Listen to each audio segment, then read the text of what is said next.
இல்லை, இதில் ஒன்றை நாம் தாவேக்கால நடக்கின்ற எல்லா பிரச்சனைகளுக்கும் நாங்கள் ஒன்றும் உடன்பட்டவர்கள் அல்ல. தாவேக்கால ஆட்சியிலையும் பல பிரச்சனைகள் நடந்து கொண்டு தான் இருக்கிறது.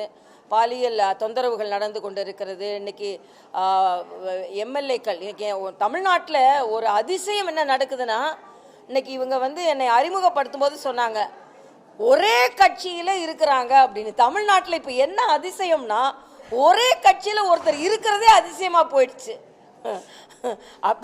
அப்படி ஆயிடுச்சு. ஏன்னா ஆட்சி மாறின உடனே தன்னோட எம்எல்ஏ பதவியை கூட ராஜினாமா செய்து விட்டு அந்த மக்கள் கொடுத்த தீர்ப்பை கொஞ்சம் கூட மதிக்காமல் வந்து விடுகிறார். அதோட வைகோ சொல்றாரு, முதலமைச்சர் தான் சொன்னாரு, முதலமைச்சர் எம்எல்ஏ பதவியை ராஜினாமா செய்ய சொன்னாரு, நான் பிரச்சாரம் செய்யறேன்னு சொன்னாரு. அப்ப முதலமைச்சர் இதற்கு விளக்கம் அளிக்க வேண்டும். ஜனநாயக முறைப்படி தேர்ந்தெடுத்தவர்களை நீங்கள் ராஜினாமா செய்ய சொல்கிறீர்களா?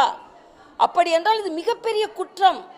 இதை நீங்கள் என்ன சொல்கிறீர்கள்? அதனால எல்லாரும் ஆதரவு கொடுங்கள், ஆனால் அதே நேரத்தில் ஜனநாயகத்திற்கு எதிராக யாரும் நடக்காதீர்கள் என்பது எனது கருத்து. அதே மாதிரி 41 நகராட்சி அலுவலகங்களில் லஞ்ச பணம் பிடிபட்டு இருக்கிறது.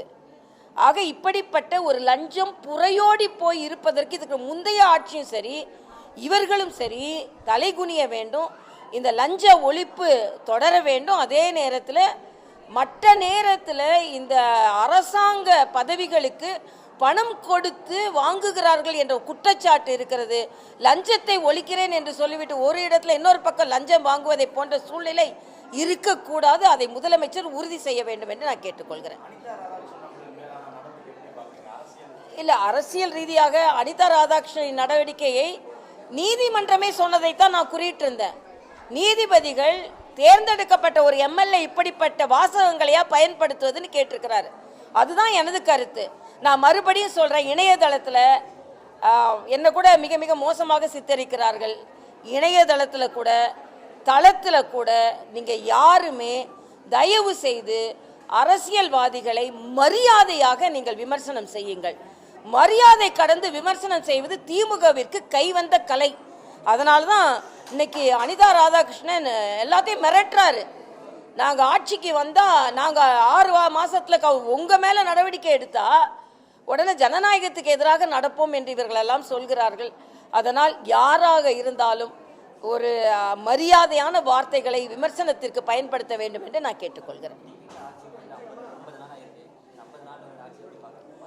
இல்லை, 50 நாட்களில் மிகப்பெரிய மாற்றத்தை கொண்டு வந்திருக்க முடியும். ஆனால் பெண்கள் பாதுகாப்பு இன்னும் கேள்விக்குறியாகத்தான் இருக்கிறது.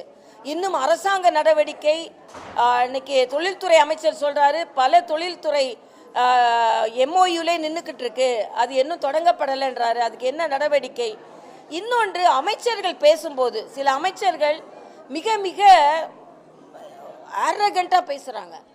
அது அவர்கள் தடுக்க வேண்டும். அவர்கள் எல்லாம் இன்னைக்கு புதிதாக தேர்ந்தெடுக்கப்பட்டிருக்கிறார்கள். மக்களுக்கு மீது நம்பிக்கை வைத்து அவர்கள் பணியாற்ற வேண்டும்.